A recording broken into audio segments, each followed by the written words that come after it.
Thank you, and good morning to all of you. It's a pleasure to be here. I think it's a great occasion to have the possibility of sharing this panel with the Secretary of State and with all of you and discuss, I think, one of the main issues that we are all dealing with in Europe since a couple of years or even a little bit more. And it's also nice to see a lot of familiar face in the room.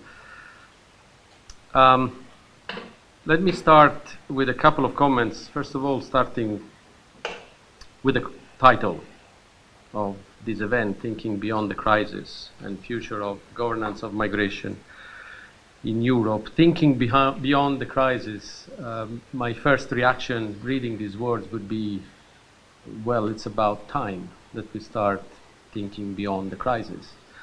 As you probably know, and many of you have heard us in IOM saying several times that we never thought there was a real crisis in terms of numbers of arrival. Yes, there was a marked increase in flows. So yes, there was an increased charge on some of the EU countries, but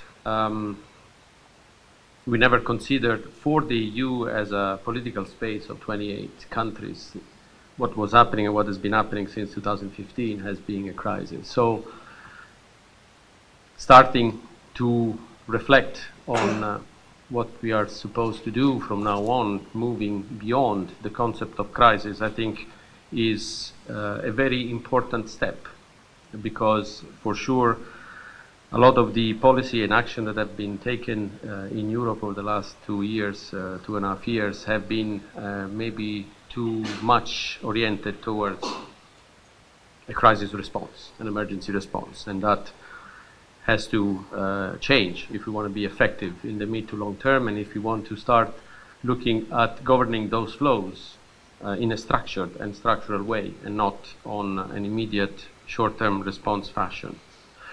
So what does that mean to start tackling the flows to Europe in a structured and structural way? Well, first of all, recognizing a couple of objective elements. The first, we have had an increased number of arrival, mixed flow, asylum seekers as well as migrants of other categories. I would refrain from calling the non-asylum seekers purely economic migrants, because the non-asylum seeker group contains a variety of different type of migrants, from labor migrants to victims of trafficking or smuggling, unaccompanied children, a variety of vulnerabilities and needs that cannot be summarized just with the word economic migrants. So we had an increase. A certain portion of this increase is here to stay, whether because they are asylum seeker or whether because they are of some other categories that at this moment in time and for the foreseeable future cannot be returned to their country of origin, so they're here to stay. So that's the first challenge. What do we do with these people? Is it enough that we allow them to stay on our territory? Is it enough that we organize reception and camps in Greece for 35,000, more or less, people that are still on that territory? Or should we start thinking in a far more coherent and forward-looking ways at how we move towards integrating the number of people that have arrived on our territories? And how do we go about integrating a larger number of people that we have in Europe? Because if we really think of our society, of our labor market, of our economic system, our social system, our pension system, we realize that we cannot avoid finding a reasonable, coherent, long-term way of accepting migrants in Europe without proper policy that would allow migrants to reach legally Europe and integrate into our labor market, into our society, into our system. our future is bleak. We might like it or not, but we have to come to terms with the fact that we cannot avoid moving towards a diverse society in Europe, because we simply don't have enough people, European people, to maintain what we have. And of course, coming from an international organization for migration that is based on the principle of freedom of movement, that might sound biased. But it's not, because it's not me saying it. It's Europe saying it. It's Eurostat saying that between 2023 and 2060, Europe will witness a shortfall in the labor supply of 19 million people, which is the size of a country. And 2023 is next week. It's not that far down. So just this consideration tells us that we have to change the approach. We have to start looking at ways of not only integrating the migrants that have arrived, but also of how we put together a system that will allow future group of migrants from whatever part of the world to reach Europe. Of course, that cannot be done just by opening the border, liberalizing visa, or easy mechanisms based on numbers and quota. That implies the need for Europe to start seriously looking at a different way of managing their labor markets. It implies for Europe to start looking at what are the not only numerical shortfall in their labor supply, but the skill shortfall. We have right now in Europe a limited possibility of legal migration that is all focused on highly skilled, but evidence indicates that that's not enough. Evidence indicates that the actual bottlenecks in the labor market, the difficulties in finding workers, is not just at the highly skilled level. On the contrary, over 50% of the bottlenecks in the labor market are at the medium to low skill level. So there is another indication that reality is telling us we need to get serious in moving fast towards not only improving legal channel of regular migration, but also to opening up the channel at all skills level, if we want our economy to be sustainable and our social system to be sustained. There was a research carried out in Italy a couple of months ago that found out that today, right now, as we speak, 600,000 Italian retirees had their pension paid thanks to the contribution that regular migrants have made to the social system in Italy over the last several years. Which, if you look at it the other way, means that without that, 600,000 Italians would be without pension. So we need to make an effort to move toward accepting diversity and framing the whole issue of legal migration in a different way. And let me add, some of the objections sometimes about opening up legal channel and having a different mechanisms to allow migrants in and managing migratory flow. One of the objections, especially with everything we read on the newspaper these days, is, oh well, but we have security concern. And my answer to that would be yes, precisely. We have security concern.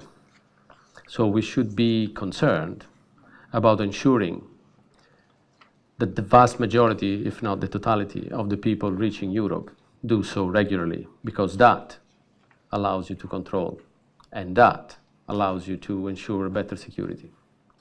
It's much easier to have an efficient control of your territory and your population if you know who is in, who comes in and who goes out. But the more we push people to use underground channel, the less control you have, the less knowledge you have, the more insecurity you have. So yes, even for that, even if we want to talk about security and migration, the more legal channel, the more security. Two quick words on governance in a sort of broader fashion. First of all, The issue and the need to improve governance at state, region, and international level has been recognized in the SDGs already a year and a half ago, almost 2 years ago. It is now an accepted principle by the international community that improved migration governance will maximize the positive benefit of migration, minimize the negative impact, and serve a longer-term development objective. That is important because it cannot be delinked with what we then do at our state level, community level, regional level, EU or other region of the world. We have to ensure, if we want to have proper, coherent migration governance policy, we have to ensure coherence between the international standard, the international commitment that we all took as states and region, and what we then do on a daily basis in our community, in our municipality, or in our states, when then we talk about migrants, deal with migrants, and deal with the issue that migration brings. So coherence is important, and it's important that this coherence be based on not only internationally accepted standard, that we maintain a very strong right-based approach to our migration policy and migration governance system, but that we also, of course, used, as I was saying at the beginning, the evidence that research and analysis are bringing us and that seem to indicate that some different direction would need to be taken. I would stop here, actually, for two reasons. First of all, because as an Italian, I have the tendency of talking a lot, so would avoid you stopping me. And second, because it'd be more interesting to leave more time for questions. So thank you very much.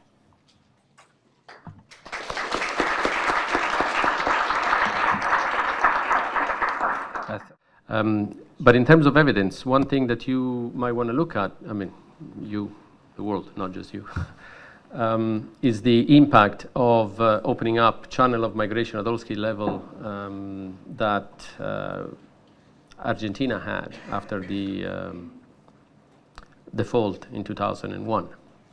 When one of the first measure that the government took in 2001 when the country had defaulted, the only country in the history of the world that formally defaulted, so was bankrupt, was liberalizing channel of migration at all skill level.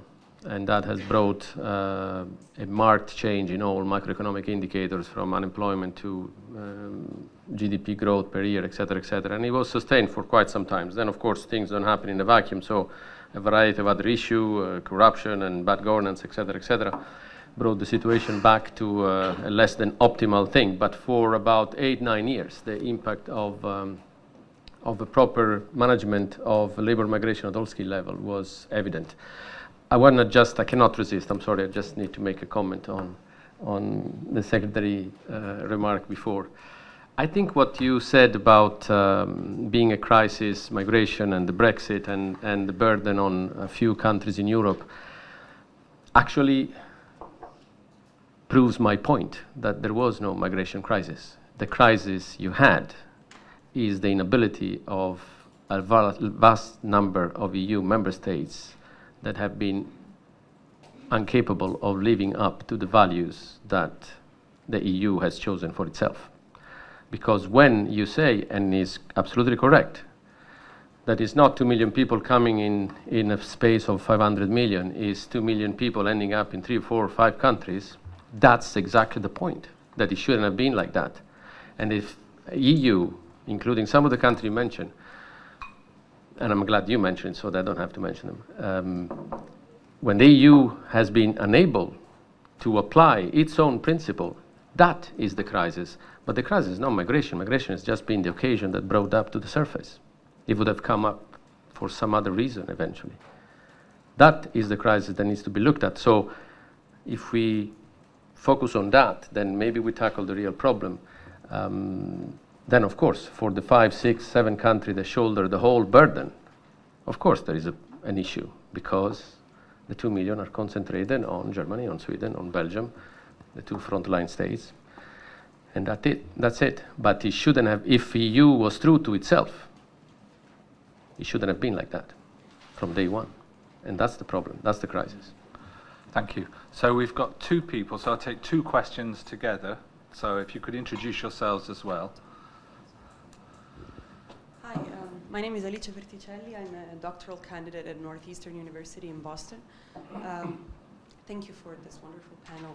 My question is, you mentioned how it's, I think the term you used is it's a disgrace for European values that so many thousands of people have died in 2016 in the Mediterranean, and I agree with that. But my question is, to what extent do you, to both panelists, do you think it's acceptable for EU and national governments to train the Libyan Coast Guard to bring these people back to Libya when we know that the situation in Libya is not much better than the situation in the Mediterranean waters? Thank you. And also at the back.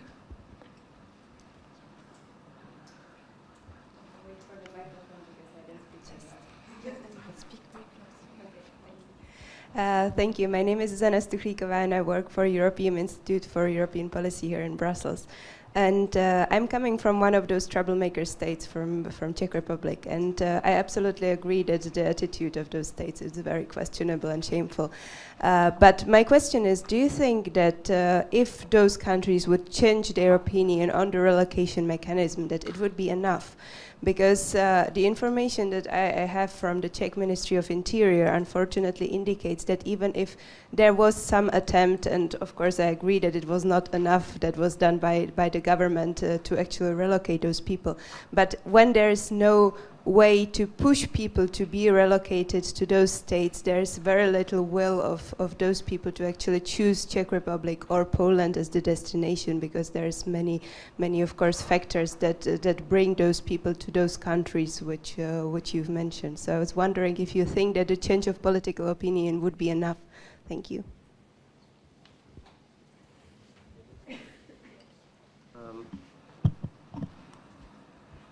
I'll start from the second. First of all, in the relocation program, the refugees don't choose. They are assigned to a country, and with very few exceptions, whichever country they've been assigned to and has accepted them, by and large they have stayed.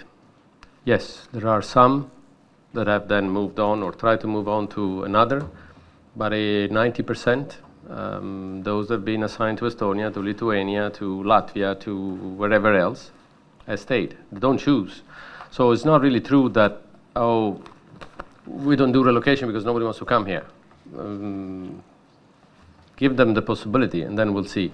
So would it be enough? I don't know, but we might start and then see.